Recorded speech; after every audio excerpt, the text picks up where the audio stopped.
لطالما أثارت شخصية أدولف هتلر تساؤلات كثيرة حول جذور الكراهية العميقة التي حملها تجاه المغضوب عليهم، والتي أدت إلى سعيه الدائم للتخلص منهم. ولفهم طبيعة هذا الكره وسببه يجب الغوص في الأحداث الزمنية التي شكلت فكر هتلر وطبيعة علاقته بهم، ومدى قوة تأثير المغضوب عليهم على ألمانيا ومجريات أحداث العالم آنذاك.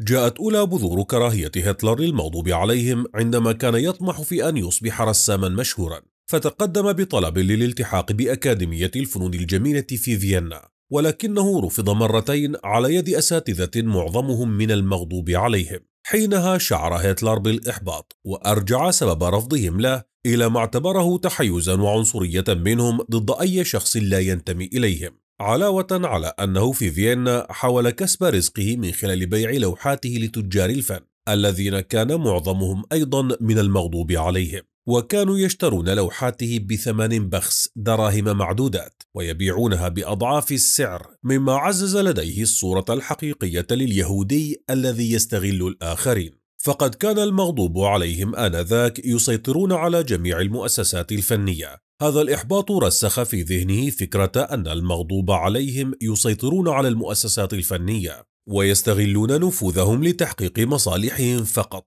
وهو ما يعد صحيحا، بل كانت الحقيقة أقوى من هذا بكثير.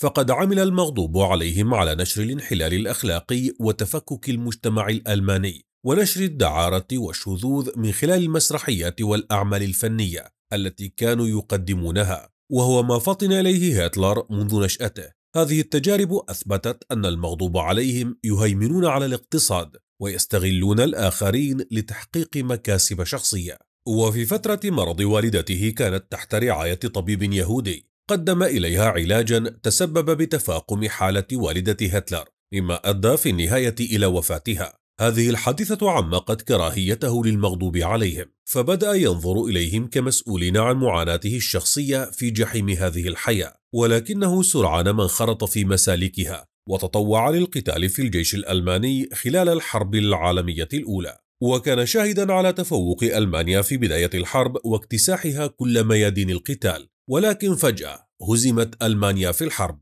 بسبب خيانة المغضوب عليهم، حيث كانوا يسيطرون آنذاك على البنوك والمصانع الألمانية، فأوقفوا تقديم القروض للحكومة في أصعب فصول الحرب، كما رفعوا الفوائد على القروض القديمة، وقاموا بإغلاق المصانع العسكرية التي كانت تنتج المواد الحربية. بينما على الجبهة الأخرى حاربوا في صفوف مختلف جيوش الحلفاء، بما في ذلك جيوش بريطانيا وفرنسا. هذا عدا عن الدعم المقدم لبريطانيا والذي وصف بأنه غير مسبوق.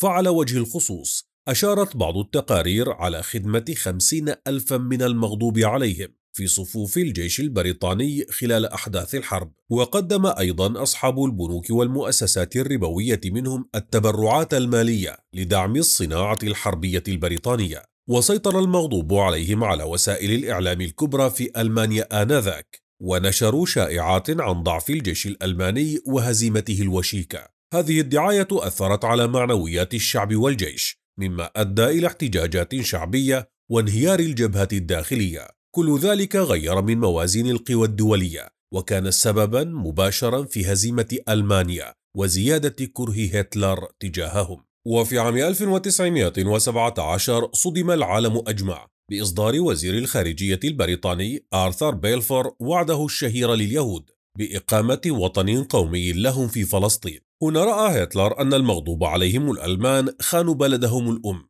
وهذه المرة بشكل علني وصريح، مقابل الحصول على هذا الوعد. هذا التصرف اعتبره هتلر دليلا على أنه لا ولاء ولا عهد لديهم لأي دولة يعيشون فيها. ومع صعود هتلر سلم السلطة سرعان ما أقر أولى القوانين عام 1933 التي استهدفت المغضوب عليهم بشكل مباشر، وهو قانون استعادة الخدمة المدنية المهنية، والذي كان بمثابة إعلان حرب على المغضوب عليهم العاملين في الدولة. فتم طردهم من وظائفهم وتطهير المجتمع من العدو الداخلي الأول. ومن هنا لم يمض وقت طويل حتى جاءت قوانين نورنبرغ لتضع المغضوب عليهم في قفص العزل القانوني، والذي لم يعد يسمح لهم بالزواج من الألمان، ولم يعودوا يتمتعون بالمواطنة الكاملة، بل وأصبحوا مواطنين من الدرجة الثانية. فكانت هذه القوانين بمثابة الحبل الذي بدأ يلتف حول أعناق المغضوب عليهم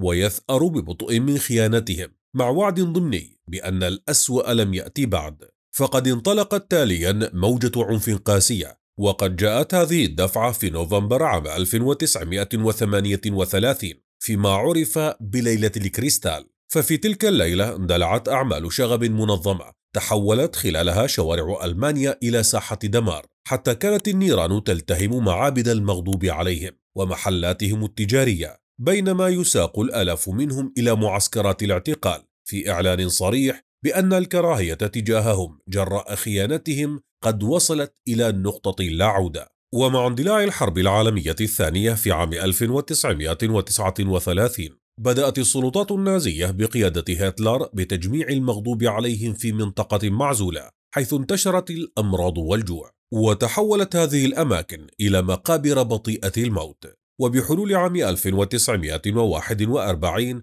بدأت عملية الترحيل إلى معسكرات الإبادة لتتحول الكراهية إلى صناعة للموت. فلم يكن القتل عشوائيا، بل كان منظما دقيقا، أشبه بآلة نازية تبتلع آلاف الأرواح يوميا. وفي يناير عام 1942 جاء الحل النهائي من خلال مؤتمر وانسي الذي وضع الخطة النهائية للخلاص منهم بتحول غرف وأفران الغاز إلى وسيلة للقتل الجماعي. فأصبحت القطارات المحملة بالمغضوب عليهم تتجه إلى معسكرات الموت دون رجعة. ومع انهيار الرايخ الثالث في عام 1945 تحررت معسكرات الإبادة على أيدي قوات الحلفاء، وكشفت الأفران المشتعلة عن أكوام الجثث من أشخاص تابعين للمغضوب عليهم وغيرهم من الجنسيات الأخرى، ليسجل الزمن فصلا من أقوى وأثقل فصول الثأر في التاريخ.